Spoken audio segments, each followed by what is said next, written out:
Next, what we're going to talk about here in the purpose of content repurposing is the process for breaking down bigger pieces to make omni-channel content look and feel native and have a deployment strategy that is easy to manage. Now, we talked earlier, the video you're watching potentially right now, if you're watching on YouTube, is a landscape full screen long form video. Maybe it's about 10 minutes or it's about 30 minutes long. Now, that long form wide video, the original video is going to be about 32 to 34 minutes long. It's chopped up into chapters so that each one of those chapters is actually in itself its own 10-minute video. Down in the description, you're going to see a long article to describe all of the details.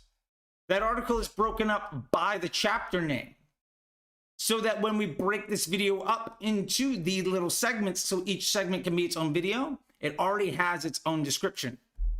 Also, in this video, for example, you'll notice that I'm primarily staying in the center of the video. I could chop off the sides on either side and make this a full screen vertical video.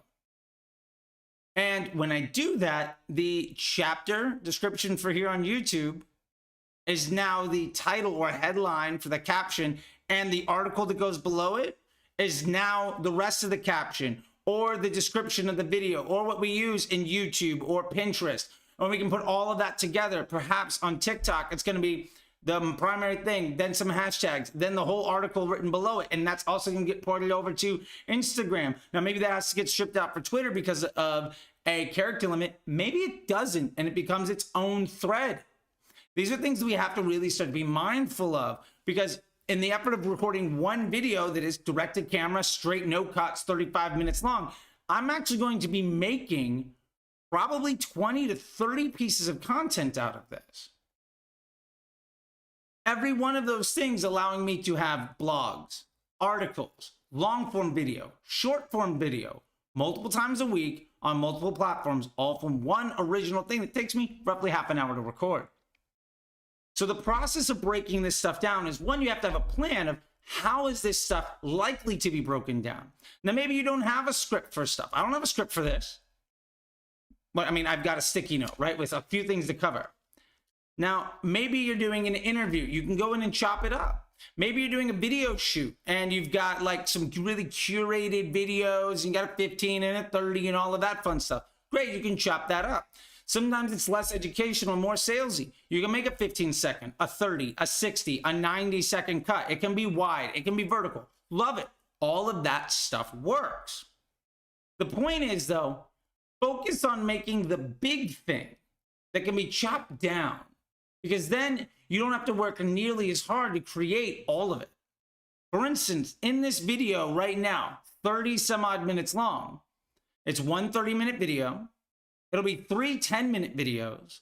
It'll be probably a dozen 1 minute or so long videos. The article below is not only going to be its own article, but it'll be a blog. And then each section of it can also be an article or a blog that's posted to LinkedIn, to Twitter threads, to Reddit as posts. So just writing the description below and recording this 30-minute video is, again, over 20 pieces of content. Now, I've planned that out. And if you start to shoot content in a way where you can plan that out ahead of time, you're going to be able to take it and push it everywhere. And all you really need to do is start time blocking your recording. For me, for instance, I know that this video starts with a 2-minute intro. Then at 2 minutes, 12 minutes, and 22 minutes, I'm starting a new topic. That way it's easy to cut. That way everything is uniform all the time. And it becomes really, really easy to rinse and repeat this workflow without having to think about it. And there's a format to all the text below so that it makes it really easy to repurpose. Now, with all that being said, that process is, of course, having that time block out and then setting up templates that let you know, great, there's a 2-minute intro, cut that. There's a 10-minute, 10-minute, 10-minute. Great. Inside of those 10 minutes, maybe then somebody can go in and say, here's a great section. We're going to grab this 45 seconds to a minute and a half, drop it in the captions app, chop it up, take out the dead spaces, and then try to get it under a minute. So then that's a TikTok, that's an Instagram reel, that's a Facebook reel, that's a YouTube short, that's a Pinterest idea pin. And this 130-minute video becomes a ton of content. Now you might be saying, well, I don't make 30-minute videos. I don't need to do all that stuff. I'm just trying to sell X, Y, or Z in my mousetrap to more people, and that's fine. You don't have to. But who's to say that making long-form content isn't a good idea for your brand? You could focus on making one 30-minute video or 10-minute video, and out of it getting dozens and dozens of pieces of content. You could chop those up in different ways. You could edit them, put them in different orders. You could edit them and focus on different pain points. You could edit them and use those interstitials with other pieces of media that you have and create a ton of things. And that's really the secret power here when you're planning on breaking down bigger pieces to smaller chunks, is each one of them can also work with each other.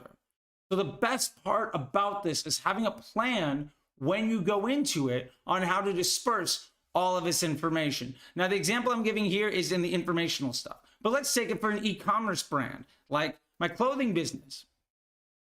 We could easily record 15, 20 video segments of people using the product, talking about the product, UGC, user reviews, great. Now I can put all of those together. Maybe I get a 3, 4, 5-minute video from somebody talking about how much they love the product. Awesome. That's a widescreen video. Now I can take highlights of that are 15 seconds, 30 seconds a minute. Great. I've got maybe 5 or 10 short form videos. If I get that person to also tell me how they feel about it, I can transcribe that, and now I've got an article that they've written for me. I can then take that article that they've written for me and chop it up into a whole bunch of smaller pieces that work great for captions and headline tests and copy for my Facebook ads, etc. I can also now take that person's video and 10 other people's video and compartmentalize them into little sections and then put those together in a million different ways. If you get 3 or 4 influencers giving you videos, you could probably have 50 to 100 ads off of just that. And not just ads, but also organic content. So you can put in the static image that's a still from the video or them posting that along with it. You can take those edits and put them together in a plethora of different ways so that it looks and feels organic on different social media platforms. You can make ads out of it, like I said, but you can also make long form content. You can storytell with it. You can also have yourself talking a little bit through something and then just putting up multiple pieces. We can do what we call supercuts, where you take all of the UGC and you put them together so that they themselves tell big stories. This is extremely common. And when you take that and you put it together with a few of the things that you might have done yourself, you can have an endless supply of content.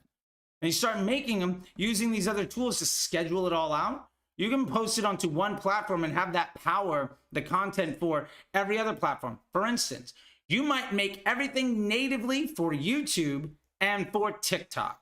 And from that, you're going to have content for YouTube. So you're going to have the long form content for YouTube will go out to YouTube. You can also use a tool like StreamYard to blast that out so that you go live on LinkedIn and Facebook groups and on Twitter and every other channel. That long form content also with the description below provides you the opportunity to make blogs and write articles and have short form written content that you can post around, say on Reddit or other places. And then those videos that you're making, those can all be put together. If you're making stuff on TikTok, that can also be stripped and used natively, just direct pull, reposted along with that text being reformatted to YouTube and Pinterest and Snapchat and Facebook and LinkedIn and Twitter and Instagram. And it doesn't take much more work than using the right tool and having a plan when you get started to properly deploy all of these things. And probably 1 or 2 of them you should focus on doing really well, and then have everything else downstream that's powered by doing one of those platforms exceptionally well. Me, I do YouTube and TikTok for what I'm doing, and it powers everything else, like a dozen channels with multiple pieces of content every single day. And don't be afraid to just use the same content more than once. Because if somebody saw your content a month ago, do you think they're going to remember it? And if they followed you yesterday, do you think they saw something you did 3 weeks ago? Probably not. Again, if you have any questions on this stuff, comment below. If you like this kind of information, you want more of it, hey, hit subscribe, hit like, sign up for the newsletter at newsletter.facebookdisruptor.com. And if you really want to level things up and take this organic and paid and take you to the level you really deserve, check out the MBA program.